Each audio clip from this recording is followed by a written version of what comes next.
Amados irmãos, a paz do Senhor, que alegria estamos juntos. Ontem, o quanto aprendemos com o pastor Cristiano, não é?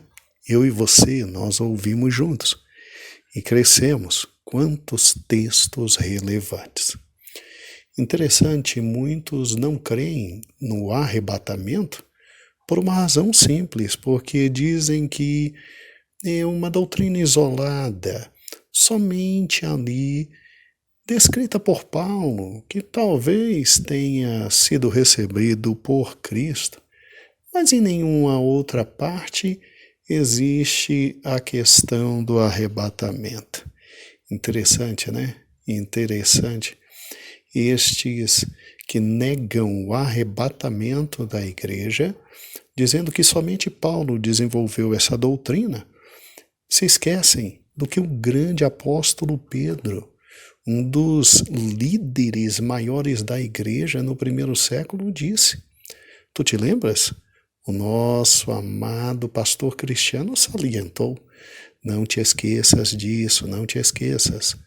Até o apóstolo Pedro lia o apóstolo Paulo.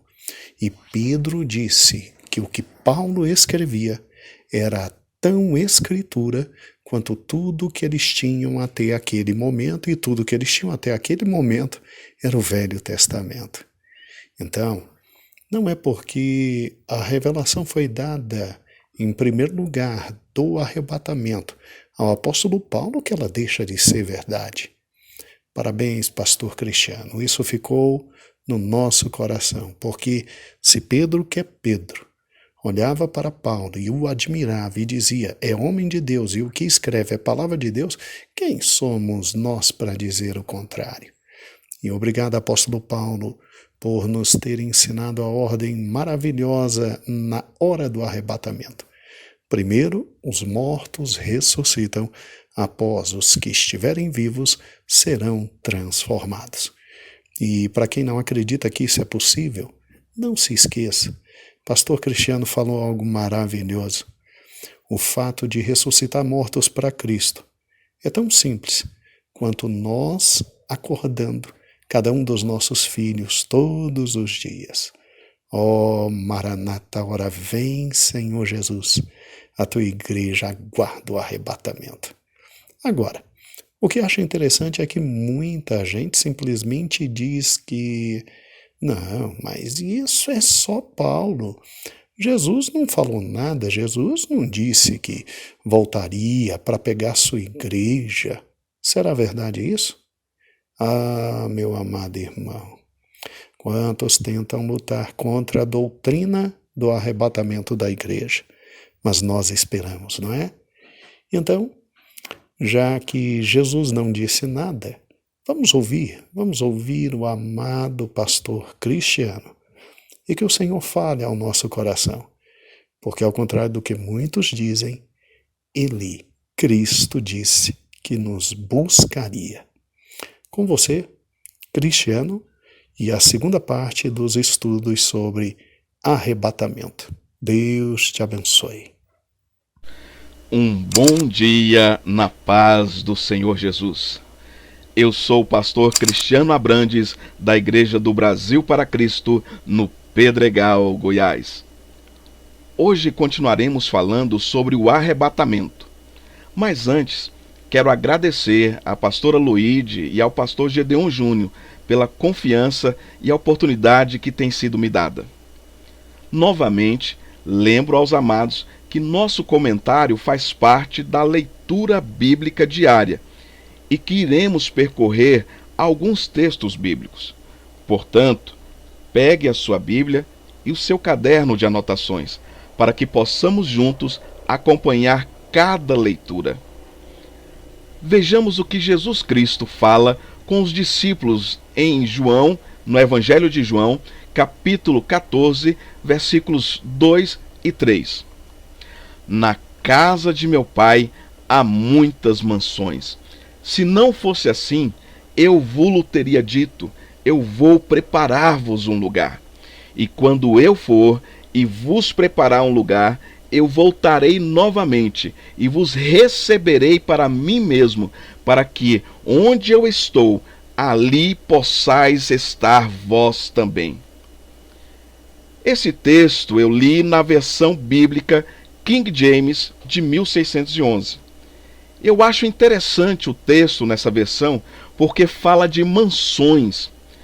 Era muito comum os nossos irmãos mais antigos falarem das mansões celestiais. Não é qualquer tipo de moradia o que Deus em Jesus Cristo reservou para nós. Na casa de meu Pai há muitas moradas. Jesus está dizendo que naquele exato instante, no local onde Deus Pai habita, há muitas moradas e que não existe problema habitacional nos céus, meus amados irmãos. Quando eu for e vos preparar lugar. O texto continua. E nessa versão bíblica é ainda mais interessante porque Jesus não fala se eu for. Não existe dúvida nisso. É um fato que vai acontecer. Jesus está dizendo, eu vou para o céu, que é morada do meu Pai. E lá eu vou preparar moradias para vocês. Voltarei novamente e vos receberei para mim mesmo, para que onde eu estou, ali possais estar vós também. Que promessa maravilhosa, que conforto para os nossos corações. Jesus vai voltar, amados. Lembram de quando Jesus estava subindo para os céus? Quando os discípulos estavam vendo Jesus subir para o céu, o anjo disse, varões valorosos, da mesma forma que o viste subir, ele também vai voltar.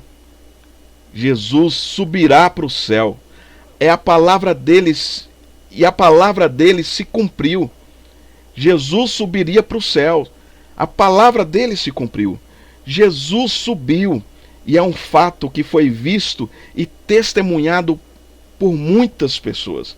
Não tem por que duvidarmos de que ele também vai voltar para nos receber nas alturas, para estarmos ali nos céus com ele.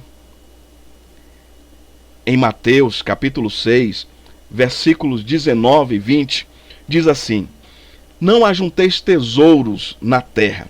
No versículo 19 está dizendo que nós não devemos juntar tesouros na terra, mas que nós devemos juntar tesouros nos céus, meu amado. Não se constrói uma mansão onde se mora de aluguel. Se acumula riqueza no lugar que não se acumula riqueza no lugar que se está de passagem. Porque Jesus falaria para nós ajuntarmos tesouros no céu, se não fôssemos morar lá? Iremos sim habitar nos céus. Em Filipenses, capítulo 3, versículo 20, diz assim, mas a nossa cidade está nos céus, de onde também esperamos o Salvador, o Senhor Jesus Cristo. Amados, somos cidadãos dos céus. Deus reservou a sua igreja para ir morar nos céus. Há um propósito de Deus, há um plano de Deus em que nós possamos morar nos céus. Deus reservou este momento do arrebatamento para que a igreja pudesse ir morar nos céus com Ele, com o nosso Salvador Jesus Cristo e com o nosso Deus Pai da eternidade. Sempre me perguntam, eu quero fazer uma observação aqui, que sempre me perguntam quando eu estou ministrando acerca do arrebatamento, acerca dos tempos dos fins, acerca da escatologia, me perguntam se nós iremos lembrar das pessoas quando formos para o céu. Eu já mencionei um pouco sobre isso no áudio anterior, mas eu quero reforçar aqui dizendo que esses pensamentos não entrarão no nosso coração. Essas lembranças, no sentido de termos um pesar, um sentimento de peso com relação aos que ficaram na terra, com relação àqueles que amávamos, aqueles que convivemos com eles, aquelas pessoas que nós conhecemos, parentes, amigos e que ficaram na terra. Nós não teremos esse sentimento de pesar e nem muito menos aqueles sentimentos mesquinhos de competitividade e de comparação. Aqueles sentimentos nos quais a gente se coloca como se fosse melhor do que os outros. Ah, ficou por causa disso. Ah, ficou por causa daquilo. Ah, porque é uma pessoa ruim. Ficou porque eu falei tanto para ele, eu falei tanto para ela e mesmo assim não quis dar ouvido. Tá vendo? Olha lá, ficou na terra, não subiu para os céus. Nós não teremos tais sentimentos assim. Nós não teremos sentimentos e emoções inúteis. Pois assim como ele é, diz a palavra, o veremos. Por isso, não haverá peso em nossos corações por aqueles que ficaram. Porque a nossa compaixão, ela deve existir e ser praticada aqui, enquanto podemos fazer alguma coisa. O amor ao próximo deve nos causar a prática de ganhar almas. Amarmos ao próximo ao ponto de doer os nossos corações pelas almas que estão padecendo, de nossos corações ficarem receosos por aqueles que estão perdendo a vida no decorrer do que eles estão praticando nesse mundo. Nós devemos ter esse sentimento sim, enquanto nós passamos aqui nessa terra. Porque esse papel de ganhar almas não será mais o nosso quando formos arrebatados. Que o Senhor vos abençoe e que nós possamos estar mais uma vez juntos na próxima leitura. E na próxima leitura estaremos falando um pouco sobre o que é o arrebatamento acontecer antes da grande tribulação e o fato de sermos pré-tribulacionistas. Um grande abraço a todos, que Deus vos abençoe.